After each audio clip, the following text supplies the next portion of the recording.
Seconds. Hello, my friends. Welcome to the Bradley J. Show. We have Rich Rubino here, political analyst and historian extraordinaire.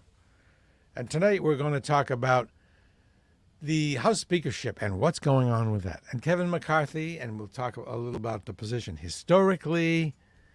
And I think you're going to like it. Feel free to comment. Looking forward to what you might have to say, what you think. And welcome, Rich Rubino. How are you? Thank you so much. Glad to do this just about every week now, Bradley. Yep, I guess it's going to be a regular thing. I think it'd be fun for me to get 5 guests once a week. That's easy. I don't have to do a bunch of booking and stuff. Lord knows I like to keep things simple. My first question to you, sir, is tell me about the office of the Speaker of the House of Representatives of the United States. Why does everybody want the position? Well, the obvious answer, it's the most powerful position in the House of Representatives. It's also second in line after the vice president to the presidency. That's why when you see the president delivering his State of the Union address, you see the vice president behind him. The vice president, of course, is the president of the Senate. Actually, constitutionally, the vice president is actually paid as a member of the legislative body, not the executive body. Then you have the Speaker of the House behind him. And the Speaker of the House, among other things, they appoint members of select committees. They do a lot to appoint chairmen of committees, although there's also a steering committee that does a lot of that, works with them. So they don't necessarily appoint all the members directly. But that's certainly one of the main positions. And they certainly have the power. For example, they can take a member off of the committee. Oftentimes they do this, though, with having their caucus essentially vote with them. So it's not as kind of omnipotent as I think it is in some states. It used to be back in the days when Joe Cannon was Speaker. They called him Uncle Joe. He was literally chairman of he was the chairman of the Appropriations Committee and the Rules Committee rather, and the Speaker of the House. Eventually, Republicans took away some of that power, but he would not only appoint the committee chair people, but he would also appoint the rank and file members to the certain committees as well.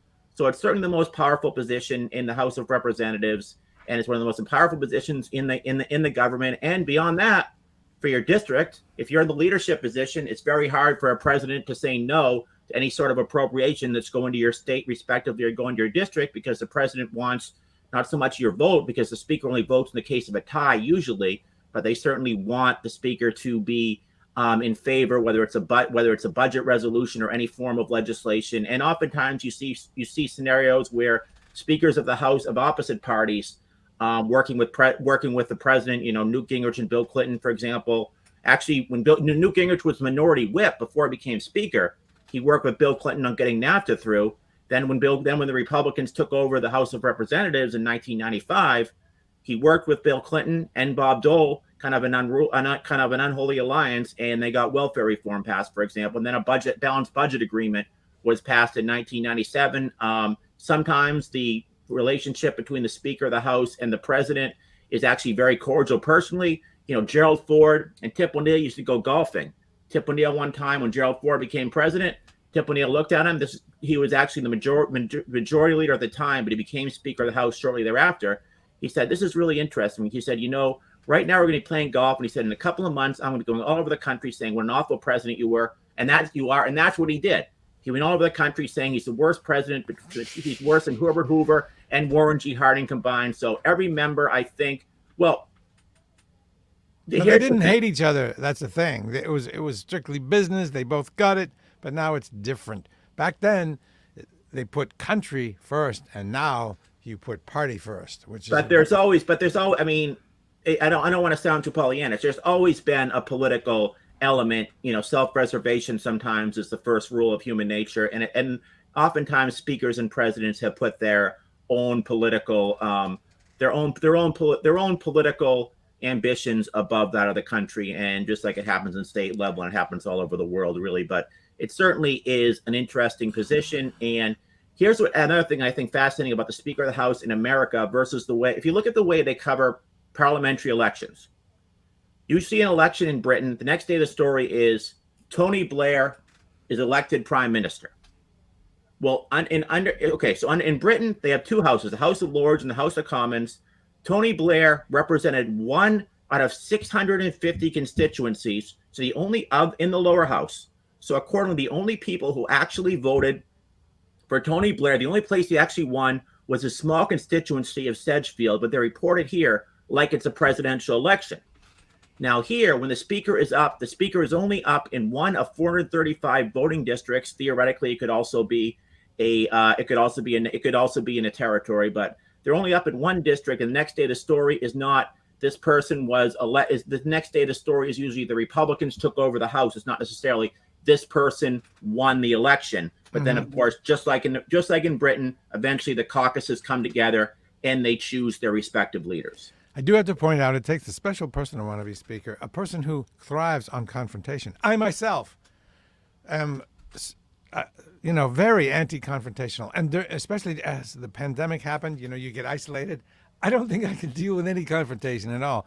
I hear that. If you want to be Speaker of the House of Representatives of the United States, you need to love confrontation, because that's what it's all about. Maybe even more than as president, because it's just awful. I mean, I don't know if I'm a huge fan of Kevin McCarthy or not, but what the poor guy's got to go through, or what anybody's got to go through to get the gig, is insane, right? Yeah, and then once you're there, it's not a permanent job. As soon as if Kevin McCarthy wins, as soon as he's Speaker of the House, first of all, there's a possibility in his own caucus that there could be some sort of a revolution. The other possibility, which would just really to really lessen his power. The other thing is, you always have the possibility that 2 years down the road, the other party could take over. There could take over the leadership of the House of Representatives, and you're not going to be Speaker anymore. So that great office you get, the everything else being third in line in the presidency, now all of a sudden you're lucky to be minority leader of your party in the House of Representatives. That's kind of really a fascinating thing. And sometimes you've had scenarios. This is what's fascinating about Nancy Pelosi. She's been in leadership, not only being Speaker, but also being minority leader, going back to 2003 when Dick Gephardt decided he was going to run for president. So she's been in leadership positions. You get in leadership, you get a security detail. When you're Speaker, you get your own office. Now she's not going to run for Speaker, but she's still going to stay in the House of Representatives. And that surprised me, certainly, because the idea of somebody going from being the most powerful person in the entire House of Representatives, someone say the most powerful Democrat in the country, to being other than, of course, Joe Biden, to being a backbencher congressperson in a regular office representing a regular constituency. I can see that. Just like a freshman member would. That is really something that I was really, I found kind of amazeballs, to be honest with you. I can totally get that. It's like going from being a full-time talk show host, which is really difficult, to being a part-time doing one show a week. It's like, yeah, I want to still do it, but not as intensely. So she wants to keep her finger in she likes to be there hanging out, but she doesn't need this. And she doesn't get the plane anymore. There's a plane that takes you back and forth to your district. She doesn't get that anymore. So does that mean she has to fly commercial? Does that mean she gets no security? There actually is precedent for this. Yeah. She should get security based on the threats made against her life. Yes, absolutely. But the last one, I'm thinking Denny Hastert, the Republican Speaker, actually did stay in for a term, and eventually he quit halfway through his term. But Nancy Pelosi actually awarded him a ceremonial office as the former Speaker of the House, so he would not have to essentially sit with the rank and file, sit with the simpletons, sit with the proletariat. He had his own office, and she gave him that. And I'm wondering if Kevin McCarthy, if he became Speaker, if he would actually be altruistic enough to give Nancy Pelosi the office of former Speaker of the House or Speaker Emeritus, right, something to that effect. Remember Joe Martin in Massachusetts? Joe Martin, after he was Speaker, he stayed in the House as well, and eventually he lost his own seat in the House of Representatives in a Republican primary, believe it or not, to Margaret Heckler. So imagine that, going from being omnipotent to literally losing your own seat in a primary. And the other one that's fascinating is Tom Foley. So in 1993, Bill Clinton wanted to bring up the Brady Bill and the ban on semi-automatic weapons. Tom Foley represented, you think of Washington State, it's really two states. You have Western Washington, which is Seattle, very culturally liberal. His congressional district went all the way Spokane, just about to Idaho, very much rural, very culturally conservative. Tom Foley himself was an NRA member. He had always bucked his party's position officially on gun control. So Bill Clinton says, I really want to get this through. And Tom Foley said, okay, but if we get this through, and we do this, I'm going to lose my own seat. And he was right. Tom Foley, the Speaker of the House, lost his own seat to George Nethercott in 1994. And the next day, they took a poll, and 25% of the constituents of Tom Foley thought that George Nethercott would automatically become Speaker of the House. Okay, let me get back to what's going on now. I do want to talk about Pelosi and her where she ranks in all-time House speakers. But before that, the real reason you're here is to give people an idea of the dirty deeds done cheap, the skullduggery, the backbiting. Shocking. It's going on right now.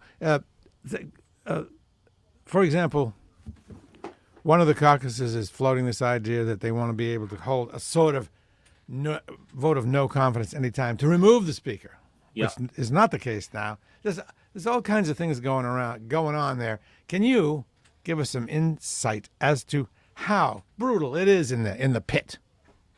Yes, and it is brutal. So Kevin McCarthy, he's not Speaker yet, and there are Republicans who are either ambivalent or have said downright that they will not support Kevin McCarthy. Matt Gaetz from Florida is basically hegemonic, leading that effort right now.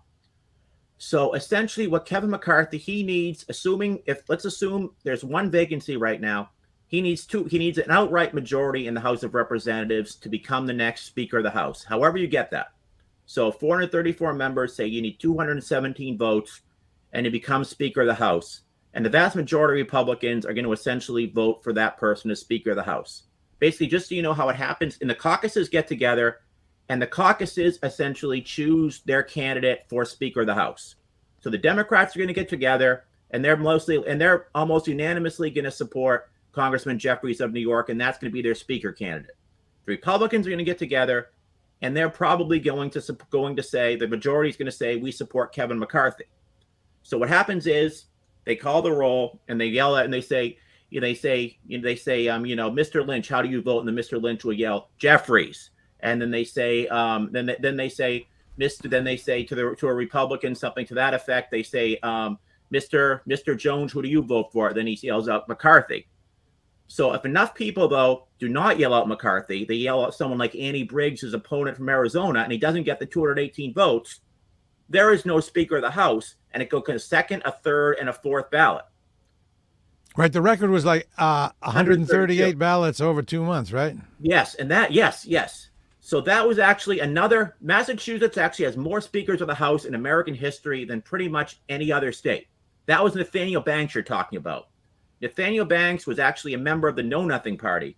The Know Nothing Party, they said we know nothing because they used to come out of conferences, and reporters would say, what'd you talk about in that conference? They'd say, I know nothing.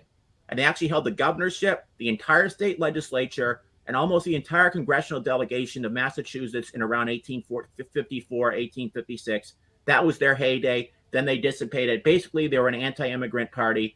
Although Congressman Banks was less anti-immigrant, he actually got the Know Nothing Party came to him in 1856 and said, will you accept our nomination for president? And he said no, so they gave it to the inimitable Millard Fillmore instead. But anyway, so what happened is he didn't get picked in the first ballot, the second ballot, the third ballot. Eventually, he made a coalition.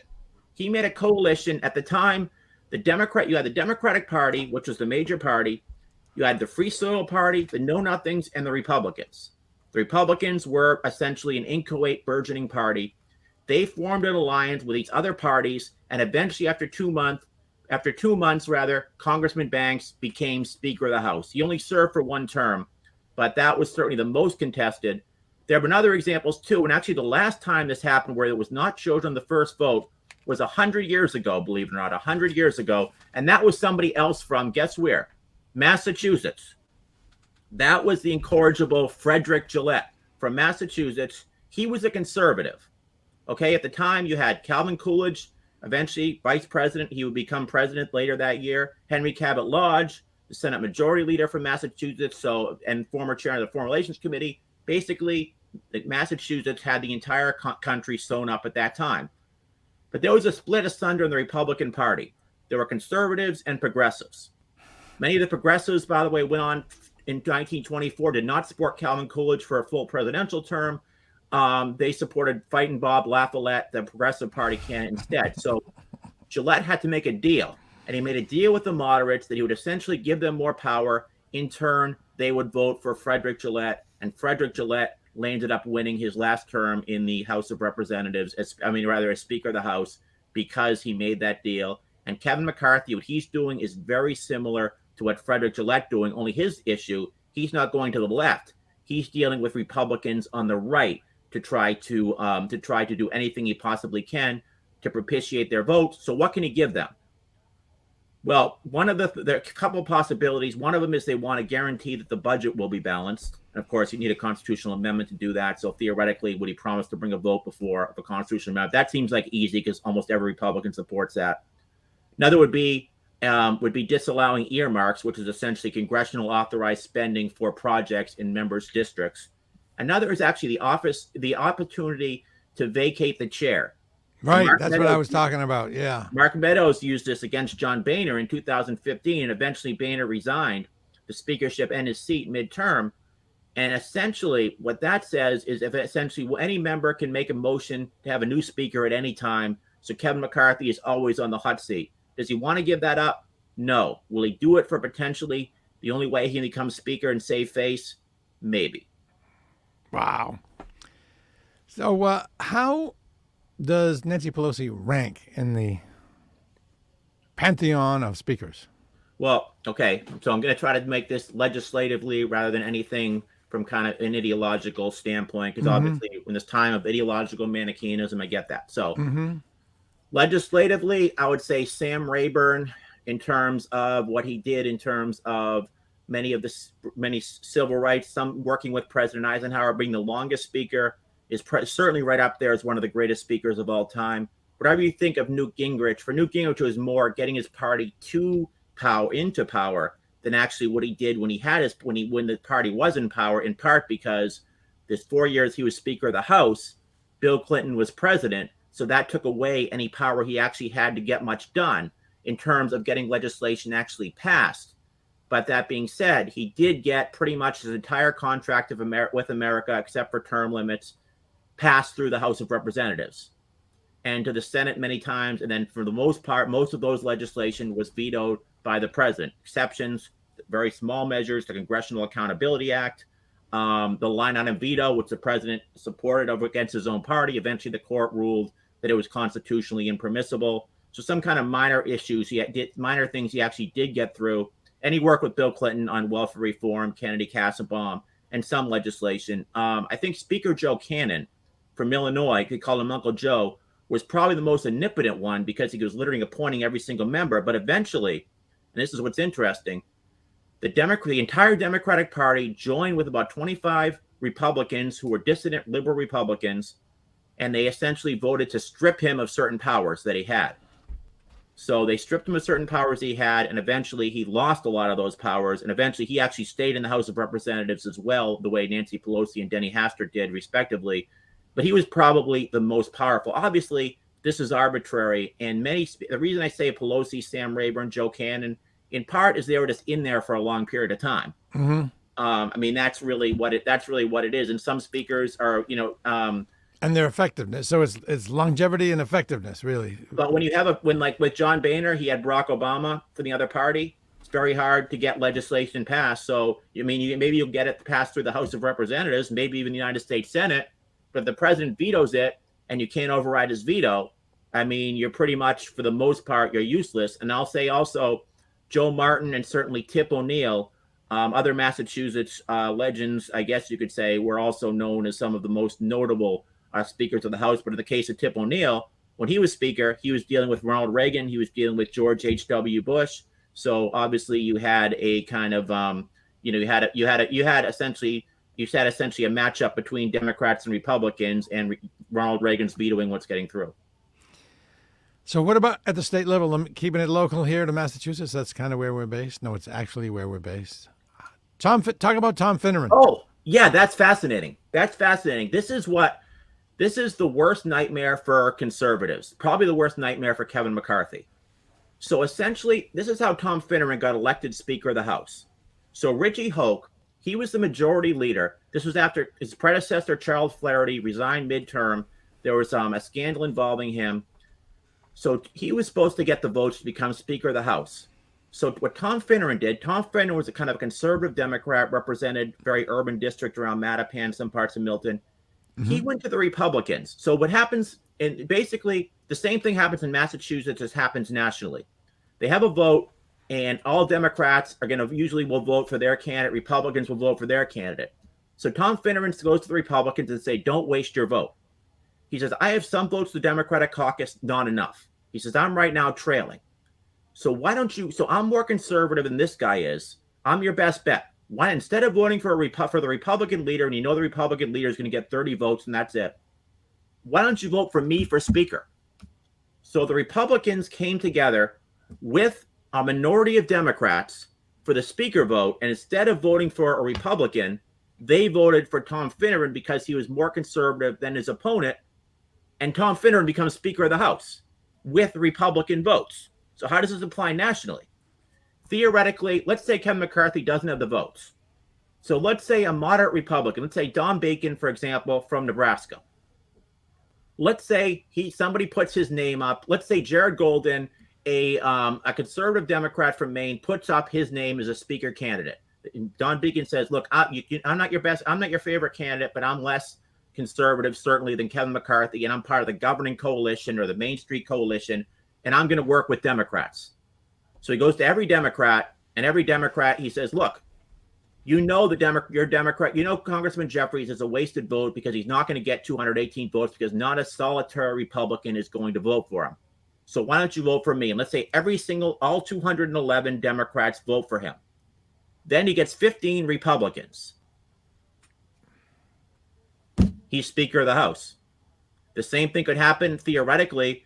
A Democrat, a conservative Democrat, Henry Cuellar of Texas, Jared Golden of Maine, they could do the same thing. They could go to the Republicans and say, look, you need to vote for a Democrat. Otherwise, we're going to have this continued gridlock. I mean, you need to vote for a Democrat. Gridlock in the House of Representatives. They go to 15 Republicans. They vote for them. Then theoretically, you could have a Democrat as Speaker of the House. Now, is this realistic? Probably not, but theoretically. Do you have to be a member of the House of Representatives to be a Speaker of the House? Oh, no. All the Constitution says is that the House of Representatives shall choose the Speaker. There's virtually no limits. In 2015, for example, Congressman Cooper, a moderate to conservative Democrat from Nashville, he put up the name Colin Powell. Colin Powell had never been in the House of Representatives. Theoretically, you could be absolutely anybody to be a Speaker of the House. So there has been one possible scenario, and Michael Flynn, the former Trump aide, and Matt Gaetz has brought this up as well, has said, what if we put Donald Trump up as Speaker? That could happen. If he gets 218 votes, then you have a scenario when Joe Biden's delivering his State of the Union address, the president of the Senate, Kamala Harris, is right behind him, and Donald Trump is right behind him as well as his role as the Speaker of the House. That very much constitutionally is permissible. So can you run with that a little bit? What would be the ramifications of such a thing? First of all, it's not actually going to happen. I mean, it's an intellectual exercise, but the chances okay, let's Donald Trump actually going to get 218 votes to be Speaker of the House, because a lot of these Republicans, congressmen like Congressman Brian Fitzpatrick from Pennsylvania, come from districts where Trump's not particularly popular. Last poll I saw, he's got a 60% disfavorable rating right now. So that's not going to actually happen. Now, if that actually did happen, my guess is that the Democrats would probably use that, and they would use it in 2024, and they would try to link every single Republican and say they voted for the scheme to elect a former president who's never served a day in his life in the House of Representatives. Now this person is in charge of appointing people to the Select Intelligence Committee. So it would not work for them, but I have heard that Donald Trump, as the idea has been brought to him, and his attention rather, and Donald Trump has said that sounds like a really good idea. Michael Flynn yesterday said he thought that Donald Trump was actually that was going to be his big announcement, was that he was going to become Speaker of the House. But of course, that was not his big announcement. Or rather, he was going to try to run for Speaker of the House. I think he'd lose that. He would not get the votes. So that's my guess why he wouldn't do it. But I think he would absolutely love to be standing behind Joe Biden when Joe Biden delivers a State of the Union address. Am I correct in saying that you also do not have to be even an attorney to be a Supreme Court justice? Nope, that's true. That's true as well. They're very liberal requirements for both of them. But no, you do not have to be. You do not have to be an attorney to be a Supreme Court justice. That's interesting. It speaks to, I think that speaks to just the way things were back when the founders made the rules. I think a lot of it is just oversights. And my guess is the speaker, my guess is that the speaker they assume would be a member, but they just didn't put it in directly. But obviously that's a loophole the size of the Grand Canyon. You see this aperture in there, and someone's going to say, why can't we put somebody else? And by the way, you also have a scenario sometimes. So oftentimes when Nancy Pelosi was up, conservative Democrats running for re-election would say they would not, one of their promises, they would not vote for Nancy Pelosi as Speaker of the House. So who do they vote for? They vote for the Republican? No.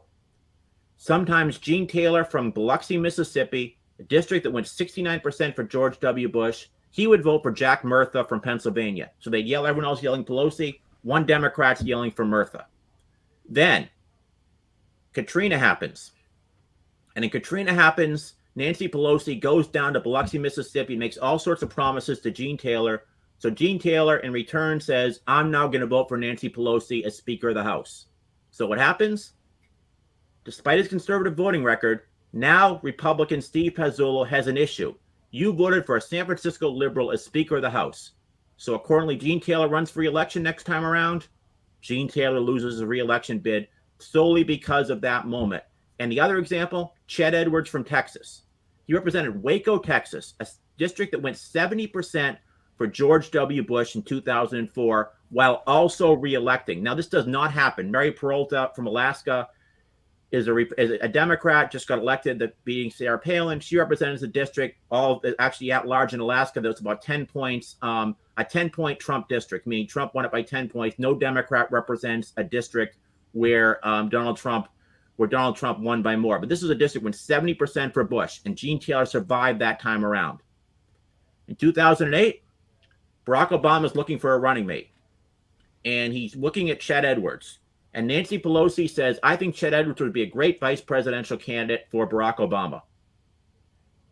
He doesn't get that. And by 2010, when Chet Edwards is running for re-election, what do they run against him on? You voted for, first, not that you voted for Nancy Pelosi, but Nancy Pelosi said you should have been Barack Obama's running mate. So they tether you to Barack Obama and Nancy Pelosi. And I'll just say as an aside, his last name is Edwards. So remember John Edwards? Remember all the scandals with John Edwards that same year? So one of the reasons Joe Biden, rather than Chet Edwards, garnered the Democratic vice presidential nomination is when Barack Obama was looking at Chet Edwards, he thought that the possibility of having Edwards on the bottom of the ticket, people would think it was the other Edwards. So Chet Edwards was asked about that. And he said, I suppose Obama / that other Edwards would be very difficult for people to understand. Wow. Bad luck on the name. I know. Name's everything. Name is everything in politics. There was a guy named John Kennedy who got elected treasurer of Massachusetts. He was a stockroom supervisor, and he got one contribution, a $300 contribution from his mother, and he runs for, John F. Kennedy's in the Senate. He runs for treasurer, and people think it's the other John Kennedy, and he wins that seat. But interestingly, when John F. Kennedy first ran for Congress, one of his opponents was named Joe Russo. So Kennedy's father hired a guy named Russo who lived in the congressional district, and they put his name on the ballot. And they did this the last day before the campaign, before the primary election. So voters went to the ballot, and they got confused, and the Joe Russo split the Joe Russo vote, and that helped to bring John F. Kennedy to the top. So yes, name's everything. Will Lyons has a good question. Yes. Rich, you mentioned free airplane usage for the Speaker of the House. What are some other perks that go with the job? And I guess while you're at it, what are some perks that just go with being a senator? I mean, you get to go to the commissary, I guess, but what are some senatorial perks? And then what are the perks that contribute to making people want that job so bad, the Speaker of the House job?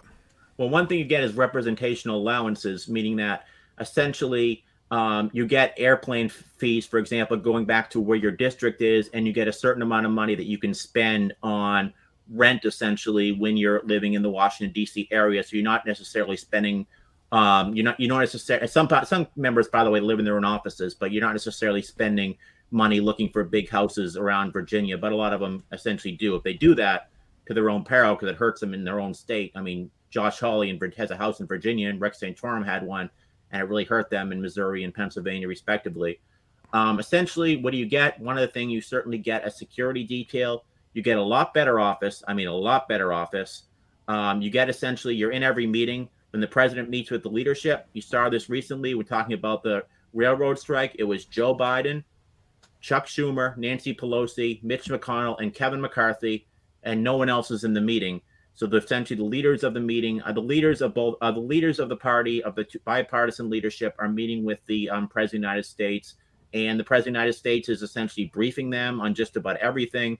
But that's basically what it is in terms of perks. By the way, are there other people in that room, say White House counsel? Oh, yeah. But I'm saying in terms of the leadership, there are certainly other people briefing them as well. Yeah. All right. That's pretty much it for today, I guess, unless there's something else. Well, I would just say that this, in terms of the speaker of the House, as I say, it's a very volatile position, and there's the longevity. If you look at how long some of these folks have served, Denny Hastert served 8 years. He's the longest Republican Speaker of the House in American history.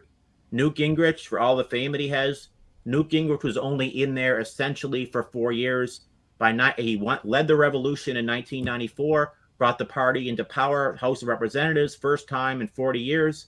By 1999, he was extremely unpopular in his own caucus. There was a coup d'etat, essentially, that eventually aborted to kind of eliminate, if you will, politically, Newt Gingrich and put Bill Paxton of New York. Eventually, it all backfired. But however, after 1998, when Republicans lost seats in the House of Representatives, the first time that happened in a 6-year of a presidency, since the first year it happened that the opposite party actually lost seats, 6-year of a presidency, since this was Bill Clinton, since James Monroe in 1820, the Republican Party essentially said, we don't want him in power anymore. So Newt Gingrich resigned his seat and resigned the Speaker of the House. So generally speaking, these guys are only in for 4 or 5 years. And think of all the speakers in history that you've never heard of. We just talked about Nathaniel Banks, household word at the time, probably. Very few people have heard of. We talked about Frederick Gillette. Very people have heard of him. And John Nance Garner and Schuyler Colfax, you hear them for different reasons because they're the only two speakers of the House to become vice president. Schuyler Colfax did it under Grant. John Nance Garner did it actually. He ran for president himself in 1932. Franklin Roosevelt beat him, and they made an agreement that John Nance Garner would become vice president to help in Texas and with conservative Democrats. And he was literally Speaker of the House the day he was inaugurated as vice president. So he's Speaker of the House in the morning, and he's vice president in the afternoon of that same day in 1933. And he had an interesting relationship with Franklin Roosevelt. He absolutely excoriated him in a night because John Nance Garner was a lot more conservative and actually ran against him in 1940 for the nomination. The two probably never spoke after that. But he was somebody who I think later on would say that when Lyndon Johnson was asking him if he should accept Kennedy's bid if he should accept Kennedy's invitation for him to become vice president, he basically said, your Speaker of the House has a lot more power and it's a lot more fun. He wishes he had essentially stayed as he wishes that he had stayed as Speaker of the House. But I'm very interested to see what Pelosi will do now. I do have one more question. When you're a legislator, in either branch, in either side, people are lobbying you and offering you stuff. When you're Speaker, is that increased? Is that one of the motivations for becoming Speaker? Maybe people will make promises to you that will enrich you personally, either instantly or after you leave office? Theoretically, yes. They certainly could do that. They could also do it, and also not only Speaker, but also Minority Leader. When John Boehner, for example, was the head of the Republican caucus, he later got in trouble because he was handing out checks that he got from the tobacco industry on the House floor to members of his party. But certainly that's always the danger. There's always kind of a unpeaceful cohabitation, if you will, between politicians and lobbyists. And obviously the more powerful the politician is, the more likely a lobbyist or anyone that knows them is going to try to offer them, if not necessarily bribes illegally, but perhaps legally something to the effect of maybe a book contract. That's what got Jim Wright in trouble, eventually got Newt Gingrich a little bit in trouble. But Generally speaking, you try to stay away from the lobbyists, if you will, but certainly there's a history of lobbyists behaving badly. Okay, Rich Rubino, thank you very much. I tell you, you do make the politics very interesting. Where can you tell them about your books? You have 5 books; they're excellent. And then where are you going to be? Are you making a public appearance, a private or public appearance soon?